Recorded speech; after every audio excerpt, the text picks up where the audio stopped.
today. It's awesome that we get to have all these great partners to help us do Denver Startup Week. I also want to thank all of our sponsors, title sponsors, Downtown Denver Partnership, obviously Chase, huge, they do Basecamp, and Comcast as well. And then we have this track is sponsored by Zayo, so we want to thank them as well. And then we have all of our other awesome sponsors, so Hired, Arrow, Accenture. If you run across any of these people at events, tell them thanks. Hopefully buy stuff from them. Help them keep coming back. So yeah, we can't really put on this stuff, these events, unless we have sponsors like these guys. They give us all the money that we need to keep the week going. So got to thank our sponsors. They're awesome. More sponsors.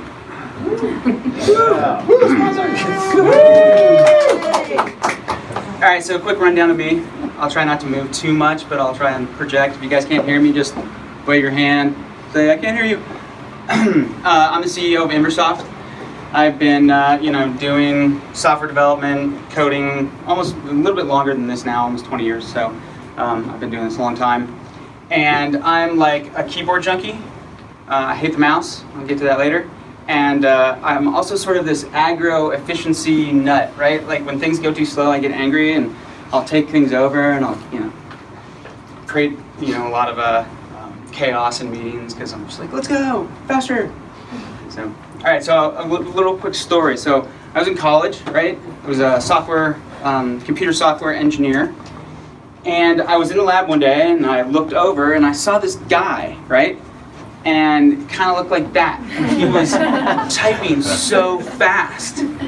And he finished like easily 2 hours before I did. Like he was just done with his homework, he busted it out, turned it in, and it was gone, right?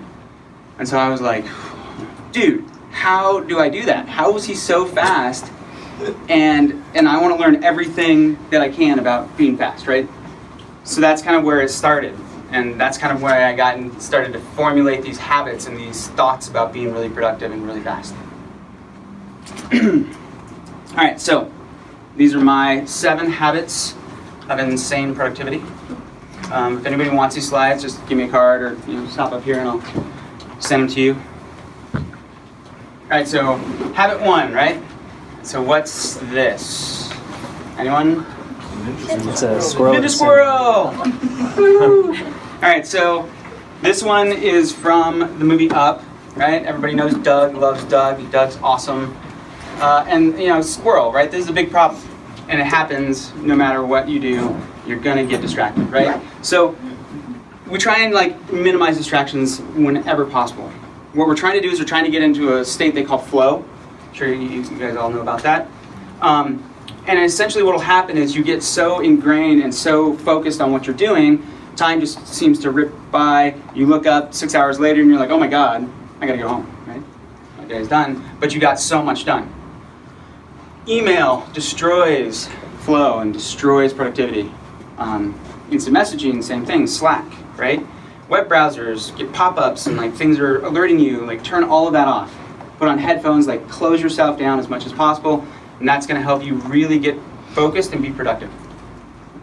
All right, so that's the same thing. Skip that. All right, so habit number 2. So who knows what that is? Anyone? All right, everybody remember Mobius strips? Right, you take a piece of paper and you twist them, and then you can walk on every surface of the paper and end up back where you are. This is the exact same thing, it's just 3D. So it's actually called a Klein bottle. The 4th dimension is they bend it in on itself, but it's really just time, right? So Klein bottles are really cool. All right, so what's up with Klein bottle and a Mobius strip? Well, what I found over the years is that you can get into these states where you start spinning, right? And spinning is you start at one point, you go all the way through the Mobius loop, and you come back to the exact same point, and you didn't accomplish anything. All right, so spinning is a pain in the ass. It happens, and we really need to figure out why it's occurring and get rid of it as much as possible. All right, so you've probably all done this. Start a project, and you're like, sweet, I'm gonna kill this project and crush it. And where do I start? All right, I'm gonna start with this one task, this one thing. You're like, well, wait a second, there's there's like 50 other things that I need to take into account because they all kind of interact and overlap, and like I really should think about all of them at once. Okay, wait, where do I start again, right? So that's spinning, and you actually can get into these really big loops. You can actually get into really big loops where you'll do a bunch of work, throw it out, go do something else, throw that out, and then realize that the thing you did first was what you needed to do, right? So we all kind of get into these loops. Okay, so what's the fix, right? Planning, like plan, but you want to avoid over planning, right? If you plan for 4 weeks to do 1 day's worth of work, that's bad. But you do need to make a plan. And learning how to make a plan is very important, and there's a ton of really good books about it.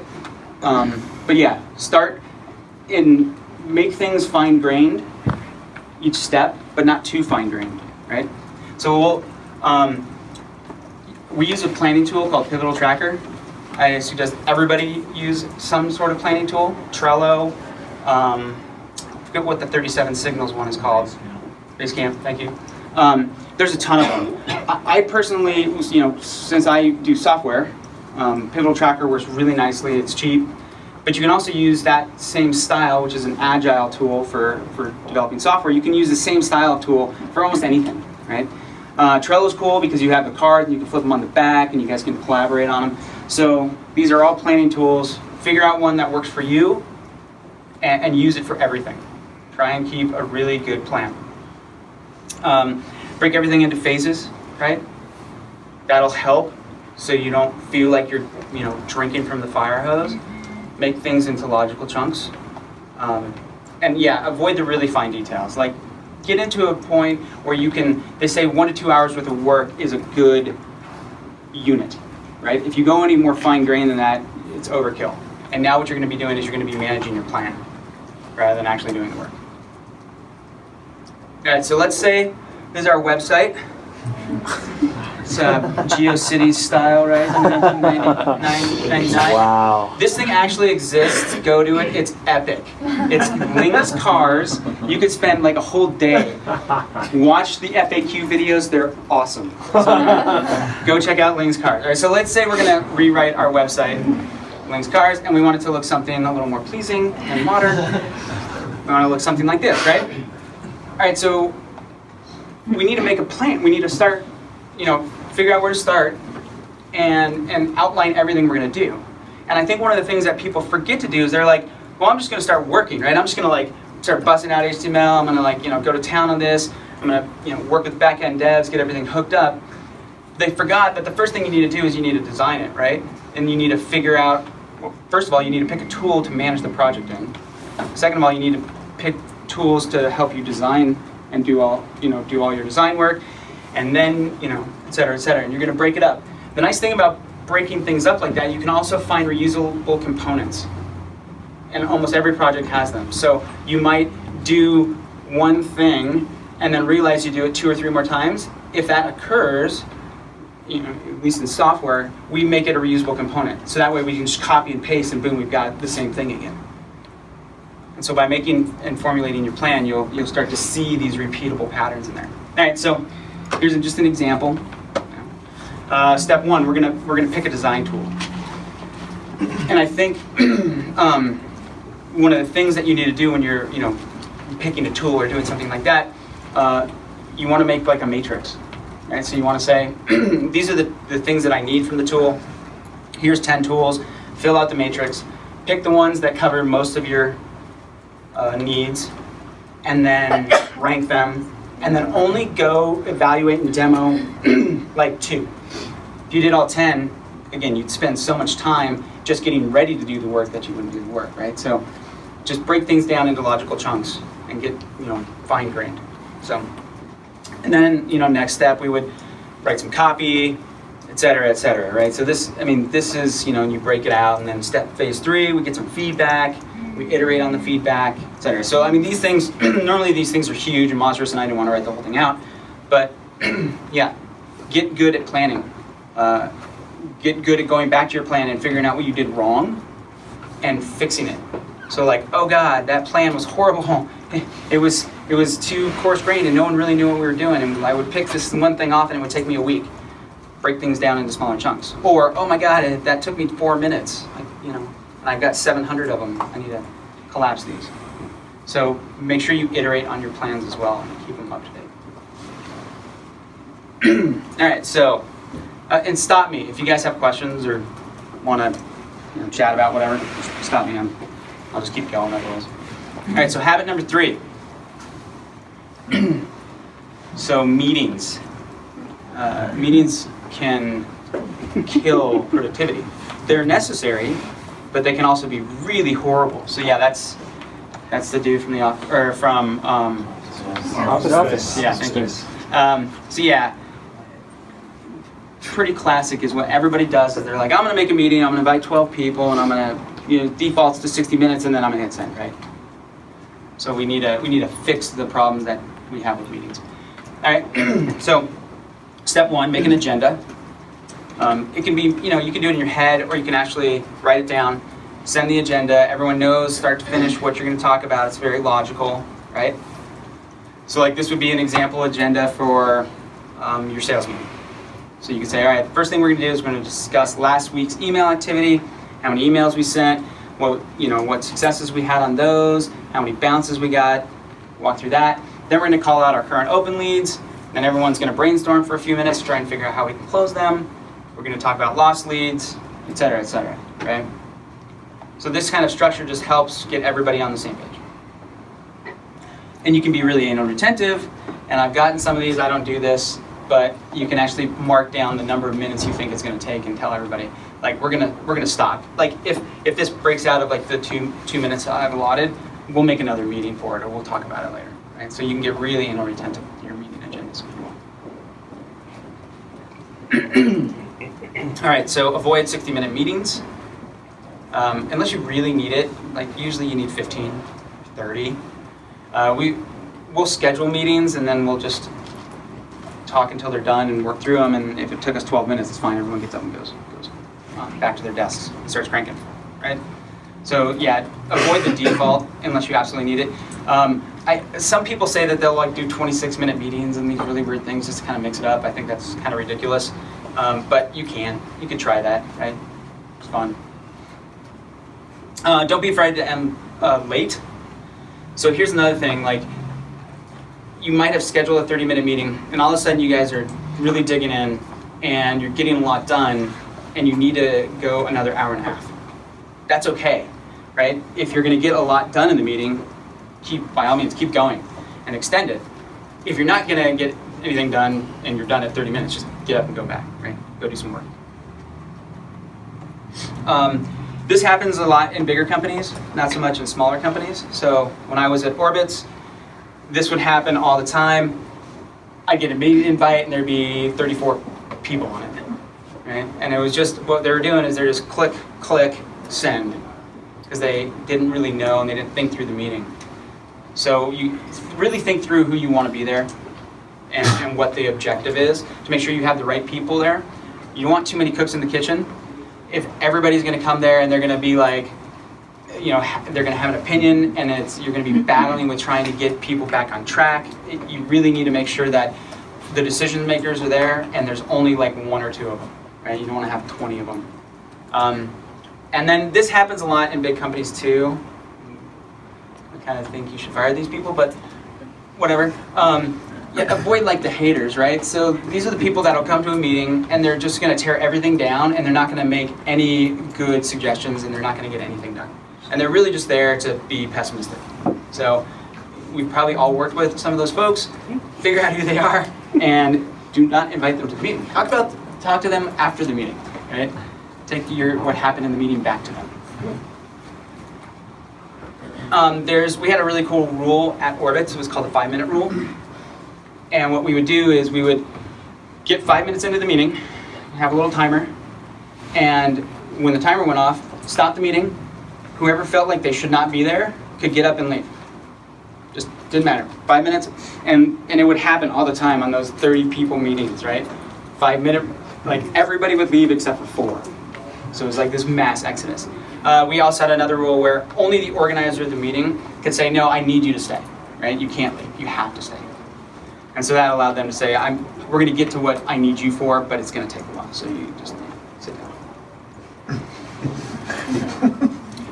All right, so there's another thing that we've been doing at Imbersoft, and it works pretty well. So this is the normal thing, like you go to your desk and you plan everything out, and then, you go to a meeting and you plan everything out, right? And then you go back to your desk and you do the work. You can flip it. So you can actually do all the planning via email, get everything outlined, and then have a working meeting. So just get everybody in the conference room and actually bang it out. Like, get in there, pair program, pair design, write copy together, it doesn't matter. Launch the ad campaign, actually do it at the meeting. And so it tends to work pretty well if you do have 2 or 3 people that need to be involved.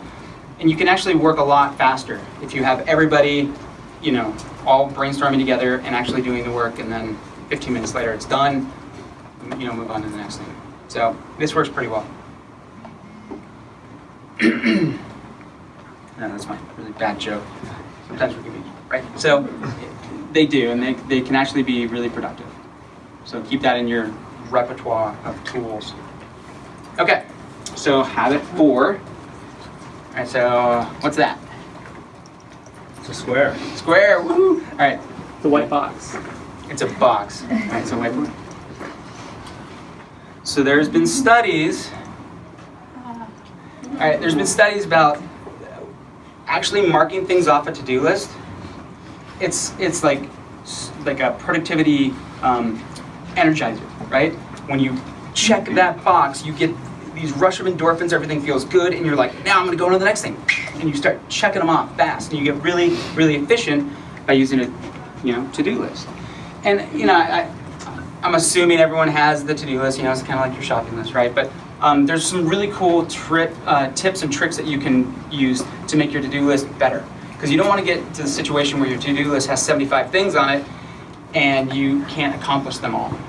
And so then your to-do list just fills up, and it actually has the negative effect. So big to-do list with lots of items, you'll actually sit there and not figure out where to start, and you'll be less productive. So, all right, so let me show you a little bit about how I do mine. All right, so I use reminders. It's pretty cheesy, but it works, and it's synced between all my devices.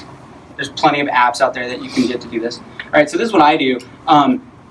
I put like 3 or 4 things on my today list, and I really have to get done today. And I'll include things like checking my email.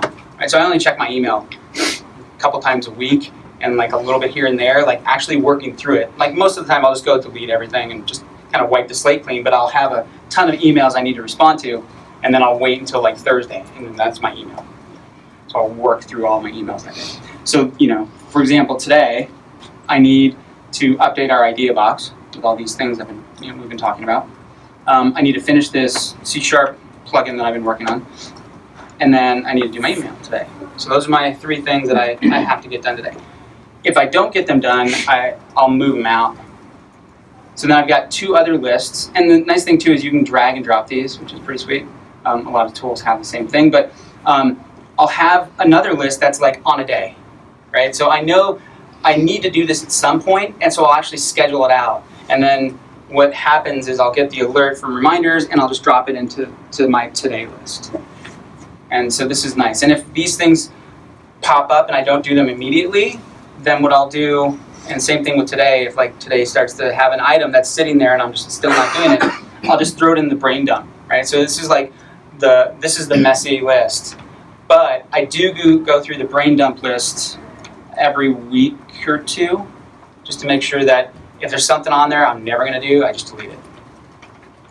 And if there's something that's now bubbled up in priority, I'll move it to today, or I'll time it, put it on a day.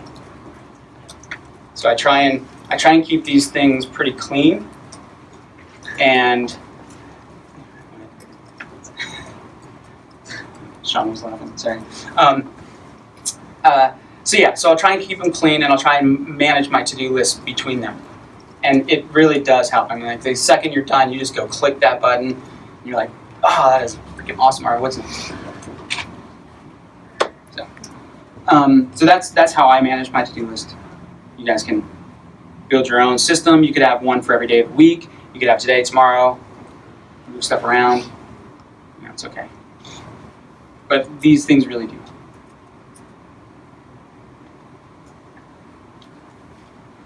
Oh, fail. Oh, I started from the beginning. Sorry, it's the wrong button. It was late night last night. Anybody go Spire Party? Yeah. What'd you think of the nuns? They were awesome. Pretty crazy. They're pretty good band, actually. Cool. Anyway, we'll get there. Wings Cars again. Check it out. It's awesome. Alright, meetings. Sorry. Alright, to-do list. Yeah, skip that. Reminders. Okay. So yeah, there's just a quick recap. And I add a lot of slides in here so that way when I send it to you, because stuff I'm talking about, I try and reiterate it in slides. So if you guys want these, I'll send them to you, and then you have to remember what I said. But yeah, so I'll have one list for today, one list for later, and it has to be scheduled. It has to have a date on it, right? So make sure you use a to-do tool that has timed to-dos and can alert you. And some of them are pretty sophisticated where you can time it and it'll add it to a list. So Reminders doesn't do that, but it's close enough. It's easy to just drag and drop it. All right, so habit 5. All right, so this is kind of a different one, and I've noticed over the years that this has really helped me. All right, so ergonomics is really kind of key. It's amazing how many people don't think about this when they think about productivity. But yeah, so this is my kids. Typing on the keyboard. But yeah, for us, it's about monitor height, right chair, right desk, right keyboard. It's about all of those things. All right. So and we've probably all done this, right? You're sitting in a crappy chair, your monitor's too low, so you're constantly looking down, and after 3 hours of working, your body is aching, right? And you're now getting less and less productive because you're having to contend with the fact that your body hurts. So you want to focus and get everything lined up so that way, and that helps you get into that flow state. You get your monitor at the right height, make sure your keyboard's where you need it to be, make sure everything's lined up, so that way when you do start working, you can just really crank. And then you don't have to worry about kinks in your neck. I get up every 15 minutes to 20 minutes-ish, and I just stand, or I just walk around. I just go down and back, and then I'll sit. Sometimes, I'll get really deep into something, and I'll forget to do that, and then, again, 3 hours later, I'll be like, oh, I gotta stand. So standing helps as well. Right? Gets the blood flowing again, is everything working, and when you go back, sit back down, you can start cranking again. And if you want the ultimate, you can buy one of these. This thing is awesome. So it's like a 0G thing, you lay in it, the keyboard goes here, and you're actually prone position, right? So prone is the best position for the body. Standing second, and then sitting is the worst, obviously. But yeah, this thing is badass. And it's on sale. So go grab one, dude. The sale's gonna end soon. It's so cheap. There's a company that makes these, and they make these crazy rigs. It's really pretty cool. And your affiliate link is where? Yeah, exactly. I know. I need one. Send them business, right? Yeah, it would probably be worth it over the long haul. I mean, just use that to work and everything, but it's got a pretty steep price tag. Yeah, I'll just take the wooden desk and a nice chair. Buy a good chair too. Yeah, that's huge. Crappy chairs will kill your back, your legs, your productivity. It destroys you. So, invest in a good chair. I think a lot of people have said that over the years, but it's really important. $200, $300, $400, $500. It's okay. You're gonna sit on that for 8 hours a day. It might as well be comfortable. Don't go get something at Staples that's $90. Get a really nice chair. Ergo Humans are good. Herman Miller, obviously. Knoll has some good stuff. So get a good chair. All right, so habit 6. So we're gonna play a quick little game. All right, so I'm gonna show you a picture, and you guys have to make a decision which one you want. Okay, and when you're done, just raise your hand. All right. So in today's episode of What's for Dinner. All right.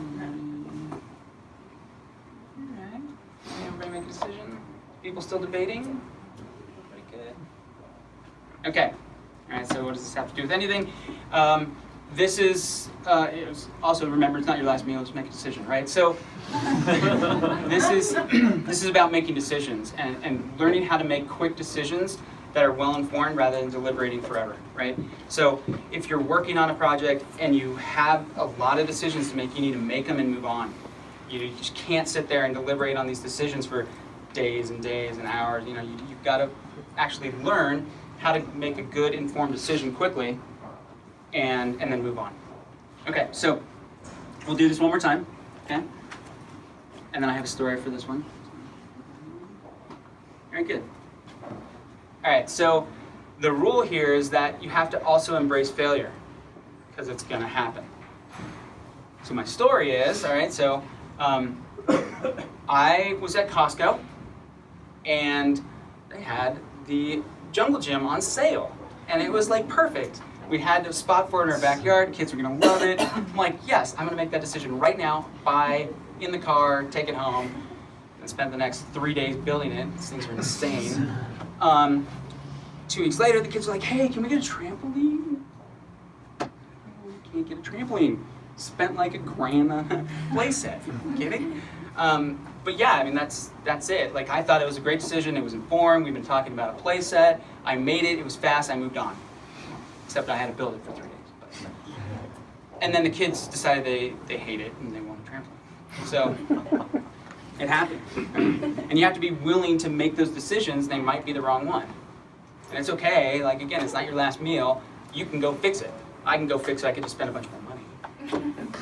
I don't know what I'd do with a playset, but it's fixable. Nothing's unfixable. Well, very few things are unfixable. So just make a decision.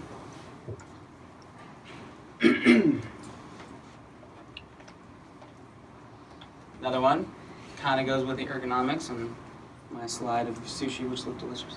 Don't forget to eat, right? And drink. So water is like the lubrication of the mind. Although some people say it's alcohol, it's really not. There's studies that have shown, like, if you have a glass of water and you're drinking water all day, you're more productive, you focus better, you're able to concentrate better. It's really, really good for you. So just, have a glass of water, remember to get up, go get water. It helps you remember to stand, go get water. And food, right? So obviously you can work without it for a long period of time, but you're going to work a lot better and be more efficient if you have good, calories in your system. You're going to make sure you eat. And we've all done it on, you blow through a whole day because you've been working so hard and you forgot to eat. And then there's an inflammatory response where your body gets pissed and then it stays pissed until you eat, and then even after that it's still mad. So it can last like hours and hours or days. So if you get in a structure where you're eating consistently, we have a big jar of gummy bears, and not great, but at least it's sugar.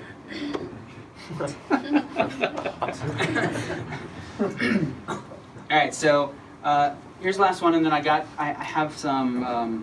I cruised through that. That was fast. Oh well. We can do Q&A and we can discuss, and there's other things we can talk about. But so this one is sort of something that I noticed when back in my college story from the beginning. So I noticed that people who are really productive and who are really good at what they do, they're really good typers, right? And they're really good at using the tool, this tool right here, hyper effectively, like really well. And so I just went and I Googled, shortcut keys. So I got, Word and PowerPoint and Chrome, and you can just Google these. These are like little cards. You can actually print these out, put them next to your computer. What you should do is, let's say you spend the majority of your day in email. It's most of your job function. So you're going to either be in like Gmail, or you might be in like Apple Mail, or Outlook, or whatever. Go print the shortcut keys and learn every single one, or as many as you can. The more shortcut keys you learn, the faster you're going to be. And you can go watch really, really good developers, and you'll just be amazed at the shortcut keys that they remember, right? And they're whizzing around in the source code and they're moving things around. And same thing with a lot of people who write a lot.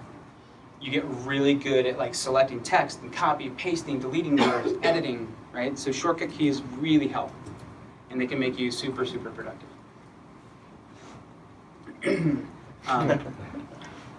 Yeah, avoid this. And I know a lot of people do it, but there's a ton of classes online that'll teach you how to be a touch typer.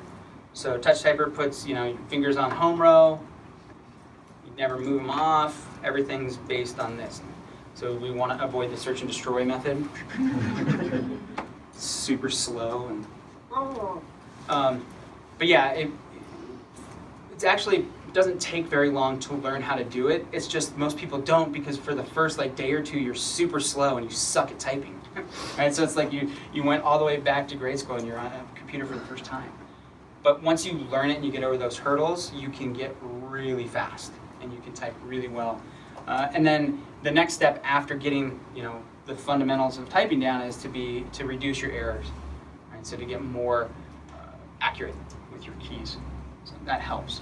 And it's amazing. You can actually shave like an hour off a day just by typing better. And I'll kind of go through that. I'll show you like how this stuff compounds. Another one a lot of people suggest is like move the mouse to the other side. So one of the developers that works for me, he has his mouse on it. He uses his left hand for his mouse, and he's actually getting better at it. So it's like defeating the original purpose, but the purpose is to force yourself not to use the mouse. Okay, mice are slow, trackpads are slow, keyboards are fast because you're already typing. So if you can do something that you would normally use a mouse and go click on the keyboard, you can be a lot faster.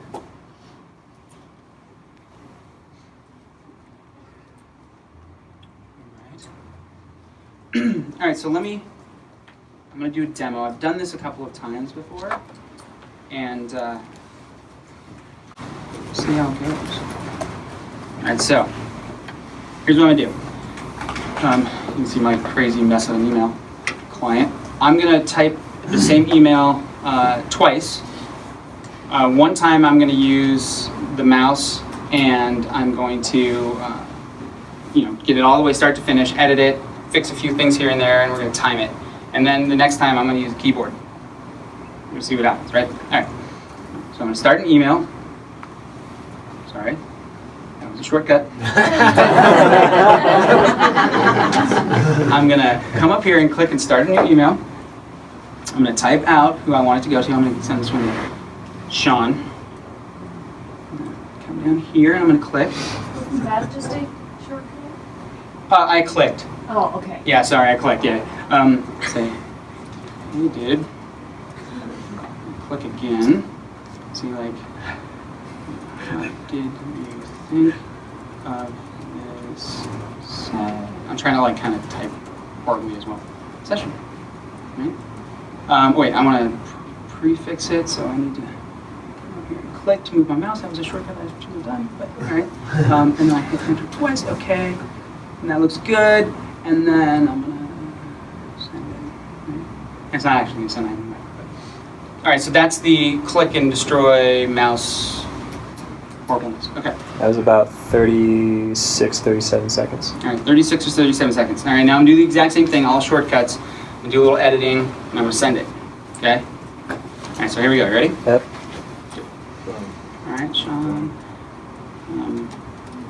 Hey, dude, I think I said. Hey, dude. Think of the session. It was awesome. Okay, that's it. 17 seconds. 17 seconds. Right. And I mean, it's a really simple example, but it shows you that just typing one email, I can probably save a minute or two, because I know all the shortcut keys on a fairly decently sized email that I have to edit and reword and move text around. So as like an example, like I think, one of the things I end up doing a lot is I'll type, I'll be like, hey there. And then I'll realize, oh, I want to actually put something in the middle. Foobar, whatever. Can you guys see that? It's really small. Sorry, I just realized that you might not even be able to see this. So right, and then I decide, oh, I want to actually move that down, or I want to put something up here, or wait, actually I want to move that there, right? So because I know all the shortcut keys and I can move text around and I can get my cursor to where I need to do it or where it needs to be, and I can select words, there's keyboard shortcuts for jumping between words, selecting between different words. So these things really help, because the old method of like having that piece of text in the middle and deleting it is you actually have to grab your mouse or use a trackpad. You have to come up here, you have to select it, make sure you get it all right, and then you have to hit delete. So you're moving your hand a lot, and there's a lot of inaccuracy with selecting text and moving stuff around. When you're on the keyboard and you're using the arrow keys and you're using shift and you're using all the shortcuts, you can get really accurate. You can be really efficient. Numbers, right? Oh, I don't have numbers installed. But Excel is kind of the same thing. A lot of people working in spreadsheets. And learning how to enter text, right? So like this happens to everybody all the time, I'm sure. So you say, this cell is going to be garden veggies, right? And then, oh, I realize I need to edit it because I want that to be vegetables. So I have to double click. Right? There's actually a shortcut key to edit that cell, which is F2. So just go up to the cell and hit F2, then you don't have to click on the cell and to get your cursor in there so you can edit it. Or what a lot of people do is they just retype the whole thing, right?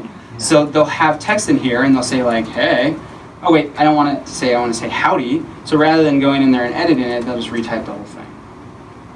Even if they only have to make a one character change to it, because it's a typo or something, they'll retype the whole thing. And it's super slow. So if you think about that and you're building a huge spreadsheet for 5 hours, probably 20 to 30 minutes is from just being slow and having to go through and click and edit and battle with the tools.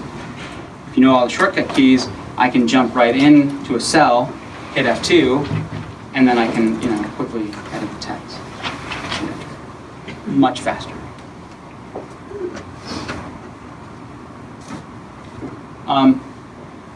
So I cruised through that. I mean, I ran it a few times, but it was a little longer than I was doing. And I think I'm talking fast, maybe. You're so productive. I am. I killed it. Does anybody have any questions on any of the stuff that I've gone through thus far? What do you guys use in terms of tools? Like, what's your favorite project management tools? Chrome? Just as is there an extension? Oh, Docs. All right, so yeah, Google Drive and Google Docs. Yeah, we use that too. Spreadsheets are pretty awesome. I like Google's stuff. Wunderlist. What's that? Wunderlist. Wunderlist is awesome. Yep. Waffle.io. What was that? Waffle.io. Oh yeah, that was a good one too. Yeah, I use that. Cool. Everybody use Todosia? What's up? Have you used any of the other non-QWERTY keyboard types? Dvorak. Yeah, I've tried Dvorak. It's really hard to get used to. But apparently, once you get over that big hurdle, you are really fast. I've heard people going from 100 words a minute to 150. Huge improvements. But the reason that I decided not to is what ends up happening is you get used to the keyboard, and the first thing you do when you get to somebody else's computer is you go to settings and you change it to Dvorak. And then you're constantly having to change people's settings. So that's the only downside. Everybody's QWERTY. If you ever go to somebody else's computer, you're going to be in for some pain. That's another good point, actually. So a lot of these tools allow you to change your keyboard shortcuts, right? And a lot of people go through and customize them. I'd actually suggest that you don't do that, depending on the tool, right? Just learn the default shortcut keys that the tool provides, because if you do go to someone else's computer and their keyboard shortcuts are different than yours, it can be a nightmare. So for example, we're software engineers, so we all use an IDE, which is an integrated development environment. It's called IntelliJ. And we pretty much leave the keyboard configuration the same on everyone's system. We actually, have a lot of the same color schemes, and we try to make it, cohesive. Now, I know there's a lot of, sort of mind share out there where people are like, no, customize it to your needs, right? But if you're working with a lot of other people, having everybody be on the same thing can be really helpful. And so you can go sit and you can like help somebody through something, and you don't have to learn their keyboard shortcuts. Yeah, a lot of people also like to shift control or caps lock and control sometimes. So I'll actually move those keys around. Control is a really hard key to get to, right? You use your pinky and it's painful and it's lame, which is why I like Apple, because they use the command key, which you can hit with your thumb, right? So I much prefer the Apple keyboard because it reduces stress on your hands versus Windows, where you're constantly using your pinky to hit control, right? That's why a lot of people put caps lock, switch caps lock and control. Again, if you're going to do it like I would say, depending on what size organization you're in, have everybody do it, right? Because that way you're not battling with like, oh, where's the control key? What? Oh, it's caps lock. Right? It helps to have that uniform key structure. But yeah, you can try that too. I mean, a lot of people really like, if you're on Windows anyway, I'm seeing a lot of that. Apple's a familiar, there's a Lenovo. But yeah, try making caps lock control. It'll help not pinch your finger down this way. You just go to the side instead. So those kind of little tips and tricks can really help your productivity. Amazingly, I mean, it's like just from how you're moving your finger every day. But if you think about it, you're hitting those keys like hundreds and hundreds of times a day, and your hand gets really tired. So you mentioned you only check your emails like once a week. Mm-hmm. And for me, that would be like counterproductive because now I gotta wait so long for you to get back to me. Sure. Yeah, I mean, it's not quite that bad, but I know I actually use my email as sort of a secondary to-do list, and I have a pattern of working through my email. So, and I actually can talk about that real quick. The way I do it is, I wake up in the morning, I go and I rip through my inbox, and everything that came in that night or the things I didn't get to yesterday, I just figure out if I delete them, archive them, or if I'm going to work on them. So that's my first pass, and I just rip through them as fast as possible. I'll usually do it on the bus or where I'm getting kids dressed or whatever. The second pass is I figure out if anybody needs a response right now. Is this hyper important? And I'll start an actual email response to them, and if I don't have time to do it right then, I'll just leave it open. So I actually leave my reply message ready to go. And I might start typing a reply, but I might get have to do something else. And that reminds me when I come back, I know I need to finish it. And so those are the two passes I do every day, and a couple of times during the day. So as new things come in, and I try and avoid email for 2 to 3 hour stretches, sometimes more, like a whole day. Then I'll get back in it, I'll rip through all the stuff that came in, archive everything that's not important, anything that's really urgent, I'll start a reply, and then I'm done. So then what I'll do is, so that's how I sort of work every day. At the end of the week or like in the middle of the week or whatever day I set aside for email, my email day, I'll zero my inbox. So I know that like everything that's left needs attention at some point, it just wasn't super urgent, and so I'll just rip through all of them and I'll respond to every single one and I'll zero out my inbox. So it's a pretty good structure. I like it, and it does allow me to respond to people that need. What's up? So I have a lot of trouble when I come back to something. I spend a lot of time trying to figure out where I was, like what's going on. It's been, so much time doing that. Any suggestions with that? Yeah, so it's called context switching, right? So there's been a lot of studies. It takes anywhere from 5 to 15 minutes to get back to the same level of flow and focus you were in before. Some people have a lot worse. So what I'll do is I'll actually write, again, I write a lot of code and I do a lot of emailing. So that's kind of why I've learned patterns of how to keep things open and start things and put little notes to myself so I know exactly where I was before. So that's why I leave those reply emails open, right? I don't have to go figure out wait, who was I supposed to reply to again? And then have to read through everything and then get back in it. I know because I have the 3 reply to boxes open, I know that's my order. And what I'll a lot of times do is I'm a little bit paranoid of sending emails before they're perfect, so I'll actually delete the people that are in it. And and I'll just know who it's going back to, because you can always sort of undo that. But I'll delete it. That way, if I come back and I accidentally hit send, it doesn't go out. So I delete the emails that it's going out to, and then I'll write notes in it. So be like, all right, when I come back to this, remember that this guy needs this information, this document, boom, and it's like sort of like, and it doesn't take long, right? So the faster you are typing, the faster you can do these things. But yeah, just write yourself a really quick note, go do what you need to do because you got distracted, and then come back to it. The other thing is that you need to make sure that when people come and they do interrupt you, and that's just part of life and being in business, right? Is that it's okay to say like, all right, give me 30 seconds, give me 2 minutes, give me 5 minutes, whatever it's going to take to get that thing wrapped up. If it's super urgent and you need to do it right then, just say, all right, 1 second, type some notes, get it in my head where I'm at, and then be distracted, right? So it's totally cool to do that, and I think a lot more people are doing it, so it's sort of a normal pattern. I'm actually trying to get my wife to do it. Like, I think she's so used to being interrupted that she doesn't do it. So I'll come over and I'll start talking, and then 3 minutes later, she's like, "What are you talking?" Just tell me to go away for 3 minutes and come back, rather than me spewing for 3 minutes and you didn't hear a single word I said. So yeah, it's totally cool to do that. That helps a lot. Anybody else have good? So as far as making decisions quickly, I've read things about decision fatigue and how you want to minimize the amount of decisions you have to make. Are there any that you've found you've just completely taken off your brain because they're already made and they're repetitive? Yeah, I mean, for the most part, I'm a very logical person, right? So when you learn to write code and you do math and all those things, it's very logic based. And so I can see things that are repetitive and I'll pull them out so I can reuse them. And then I do the same thing with decisions.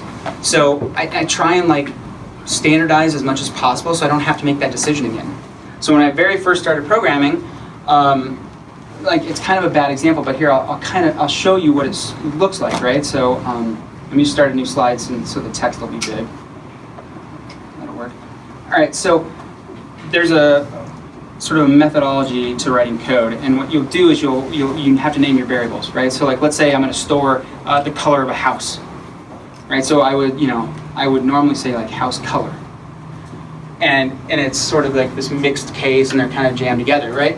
But other people might do house underscore color, and then other people might do house color where it's capitalized, right? So what I did is I made a decision about 19 years ago, exactly how I was going to do this for all time.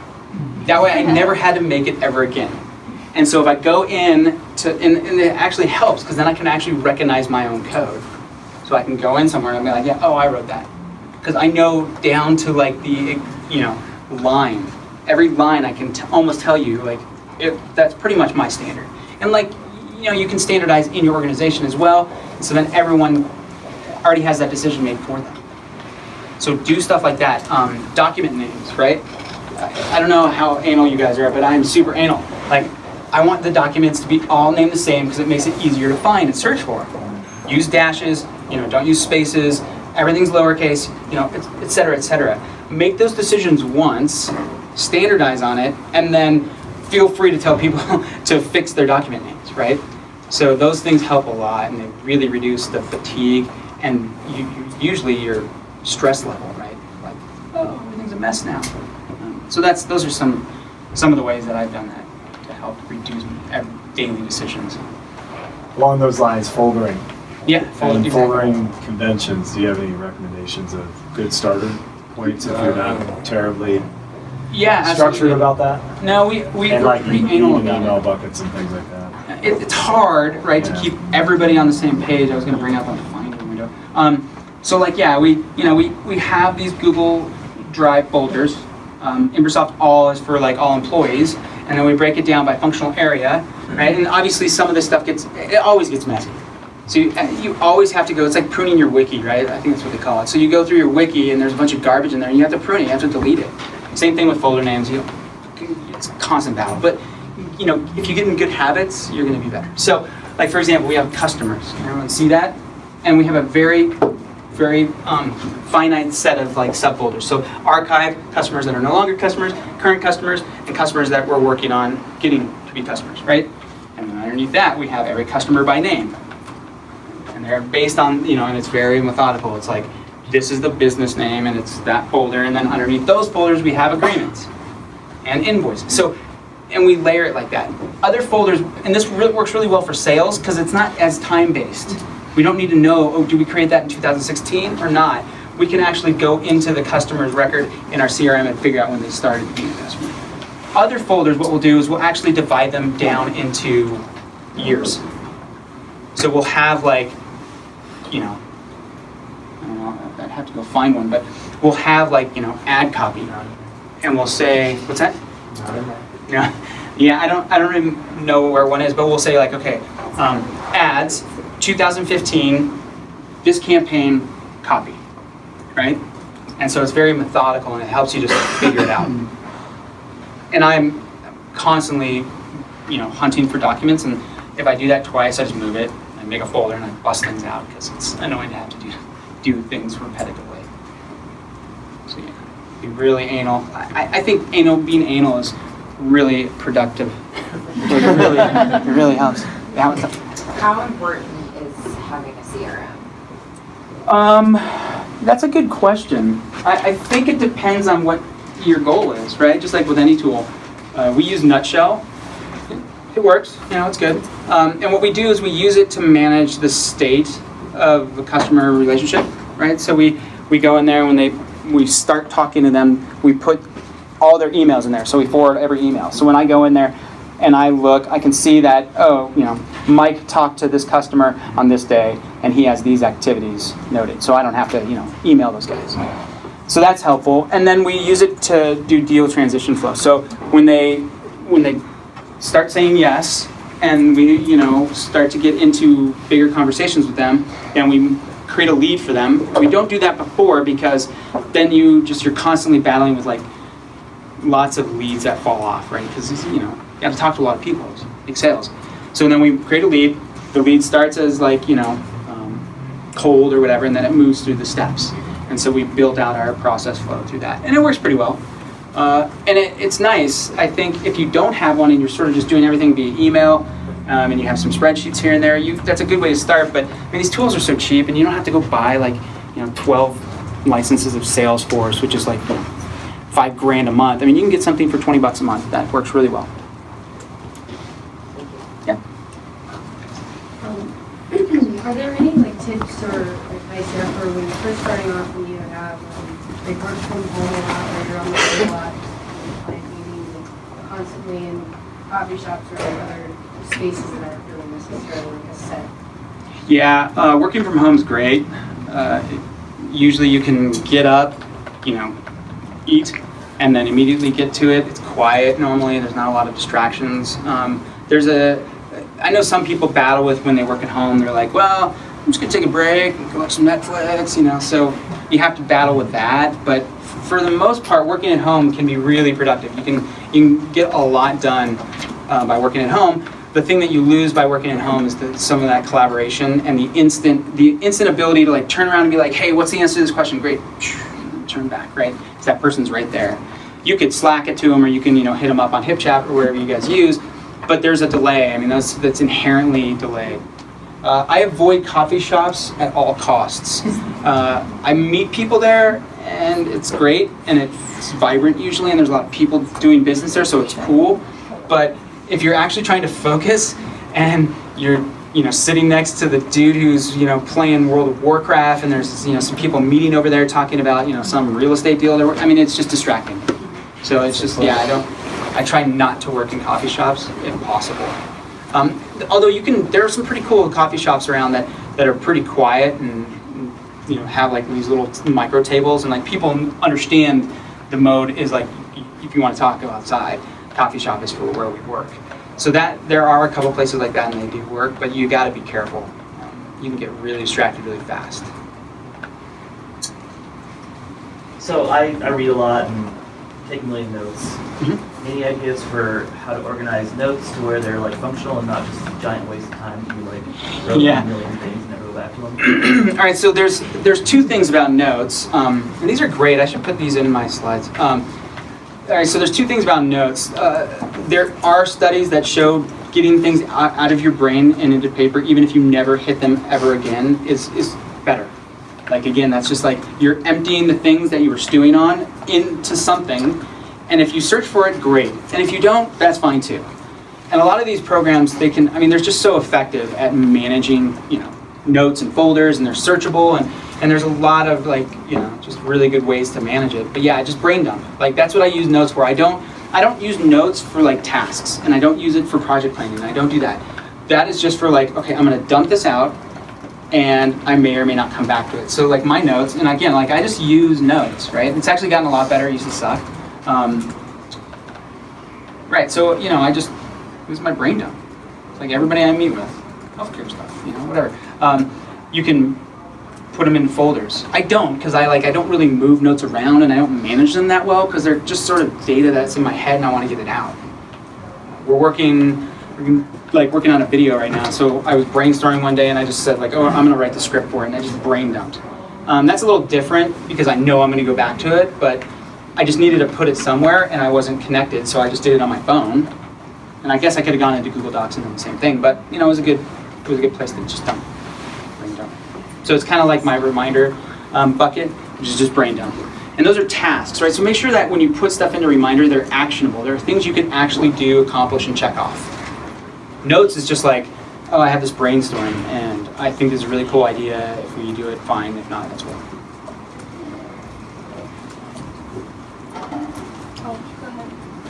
I was just curious if you use Apple native apps for most of your. Yeah, I'm kind of a sucker for Apple stuff because it all works.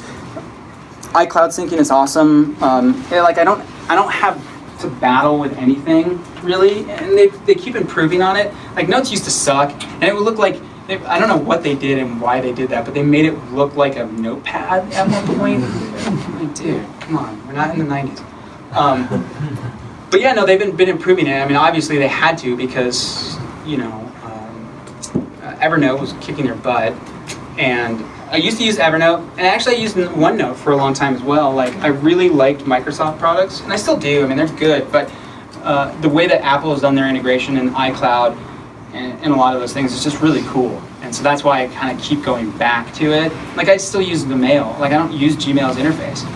I've already memorized every single shortcut for mail. I can do everything I need to, and I'm really good at it. So relearning all of that stuff in Gmail, I guess I could, but there's no reason to.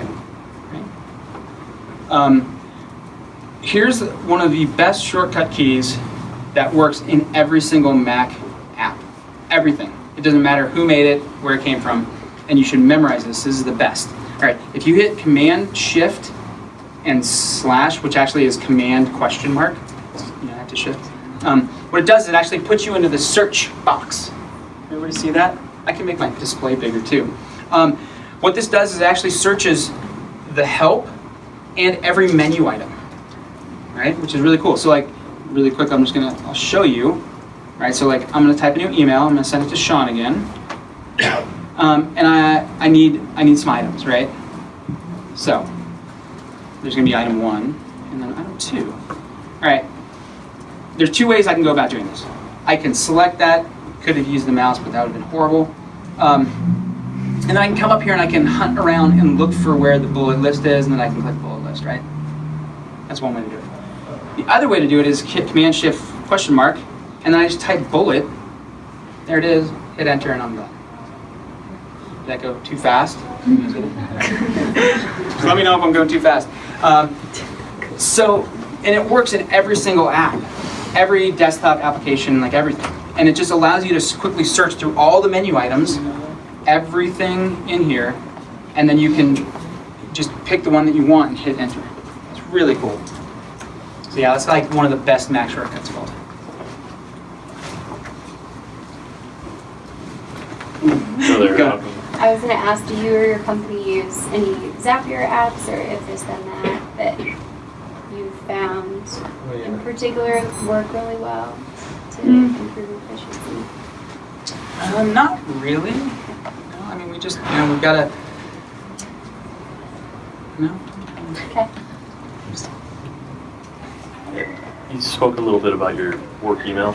as far as your personal email, do you just like unsubscribe to everything? Because I feel like I subscribe to just way too much crap, and then I clear it out, and then I still have too much crap. So I tweet like every year because I do it at the same time. Okay. So what I'll do is like right around the holidays, I'll do my big unsubscribe. Okay. And so what I'll go through like the last 4 months of emails, or however much time I want to go, and I'll look for everything that I can unsubscribe to, and I'll just unsubscribe. And like, because you build up these lists, right? You get on all these lists, and you're like, oh, I'm going to learn so much because I'm on this dude's email list now, and whatever. And you might read it, and it might be really valuable, and then don't unsubscribe from those. But I end up getting on probably like 300 or 400 lists during the course of a year, and I don't really know until a much longer period of time. So you can just unsubscribe like quickly, but I wait. So I wait until the end of the year, see if it's valuable still, and then just unsubscribe. So. There's a program called Unroll Me where you can do it all at once. Oh, that's awesome. And Yeah. you What? can, like, select Unroll which Me? ones you want to unsubscribe to, but it's Even not the same better. as going through the bottom of every email. Oh, I'm gonna totally. It's spelled what? Unroll. Unroll Me. Oh, unroll me. That's a great one. They'll also unsubscribe for you. Really? There's a button here. That's pretty awesome. So it just rips through your Gmail or whatever? Yeah, so every day you get like basically one email with all of them inside that you can kind of flip through and go, yeah. Oh, that's genius. That's awesome. Yeah, totally use that. Bad thing is I already used that. That's so good. Yeah, I mean, I stay on a lot of lists, probably longer than I should. And my personal email, it's pretty pretty small today, but it'll get up to like 300 or 400. And then I'll do the same thing I do for my work. I'll just rip through them all, and I'll delete. And then I get like golf videos, right? So I play golf, and I constantly getting golf videos sent to my email. And I eventually, like, it's just too much. I'm like, dude, I can't manage this, and it's insane. I'm too busy with work, and so I'll just delete them, and I'll unsubscribe from those. Because I know you can always go back and resubscribe, and if it's really important and you need it, you'll go resubscribe. So unsubscribing, yeah, definitely key. Keep the noise down. Any tools you recommend for like monitoring people who co-work? Like, a lot of employees work from home. Oh, sure. And I spend hours like trying to figure out where they're at and what they're doing, and if they're doing well. Yeah. Slack. Yeah, Slack. I mean, it seems to work. You know that they're active, right? If they go to sleep, you'll see it. And then kind of, it's sort of a rule, not a rule, it's like an unwritten rule that we have. It's like, try to respond to Slacks relatively quickly, especially if they're personal. So the direct messages, like, if I DM you, please get back to me quickly. And I get it, like some people, they don't, or they're really deep into something, they don't want to respond, but that helps. Yeah. That's the only one I know of. I mean, you can set up cameras, but that's kind of creepy. And maybe this is kind of along the lines of the unsubscribe thing. If you have a bunch of lists that you kind of just want to, and I think Gmail does this pretty well probably, but to where you can take it as more of an RSS type approach to the stuff that's informational that you'll spend time on when you have time but don't have to actually process it. Is it, other than Gmail, have you found any tools that can do that? Because I'm a Mac mail guy too. So. Yeah, no, there was actually a plugin that worked pretty well for Mac Mail, and it like got discontinued. And I can't remember the name of it, but it did that. It like aggregated things, and it gave me like a little daily snapshot. I know that there's some stuff for Gmail that does sort of the same thing. That's pretty cool. But what I've done is I get so much information, and there's no way in like 10 lifetimes I could ever like read everything that I want to read. So I do Cliff Notes for everything. So like Denver Business Journal is great because they do the Cliff Notes of like all the business things that happened in Denver like every morning, and then they do it in the evening too. So I sort of get these 2 emails of like everything that happened, and it's really easy. I just read the headlines, and it's pretty rare, but every once in a while I'll click into a story and I'll actually read it. But that's a really good source. Again, it depends on your industry, but there's a ton of them. There's a couple of people in Boulder that aggregate like all the dev things that happen in and around Denver and all the big stories for like developers. So I'm on that list, right? And that's pretty low volume. That's like once a week, I think. And there's other ones, you know, I'm on a gaming list, right? So we work with a lot of gaming companies, and so I'm on a gaming list, and I get a lot of gaming information, like inside information from that list. But it's, again, like I read the headlines, you know. it's rare that I dive into it unless I really need to and it's going to be valuable. Look for list aggregators. There's a ton of them out there, and they're pretty good. Anybody got it? Sweet. That's all I got. Right on. Thanks for coming.